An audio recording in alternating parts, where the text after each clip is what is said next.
Hey, what's going on, guys? I've got a 2008 Hyundai Sonata here. I'm going to use this car to point out to you the location of the 3 or 2 fuses for the operation of the radio. The number of fuses your car have depends on your level of trim, but they're all located behind this cover here. The first fuse I'm going to point out to you, every car will have, and it is going to be this 10 amp fuse right here. You can just grab it with needle nose pliers and pull it out. That's what a good fuse looks like. The purpose of that fuse, it's called the D clock fuse. It provides some power to the head unit and the clock, of course.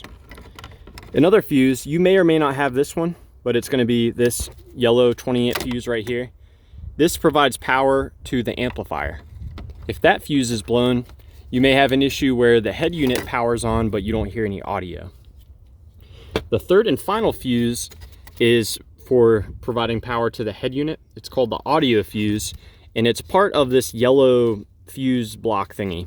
It's the upper one right there. As far as removing it, you can grab this and just pull it out slightly. It will reach a stopping point.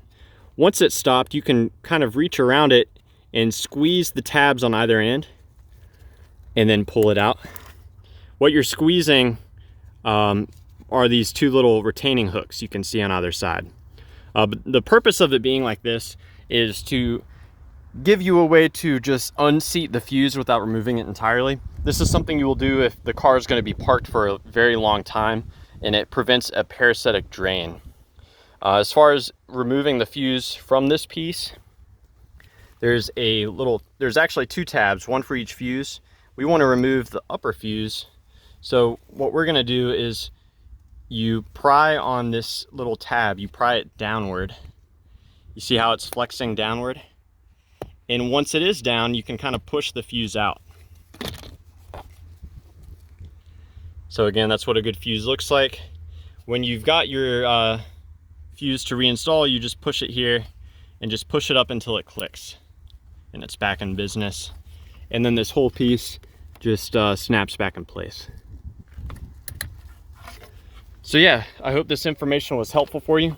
Please let me know if you have any questions, or more importantly, if you have any advice for troubleshooting the radio on your Hyundai Sonata.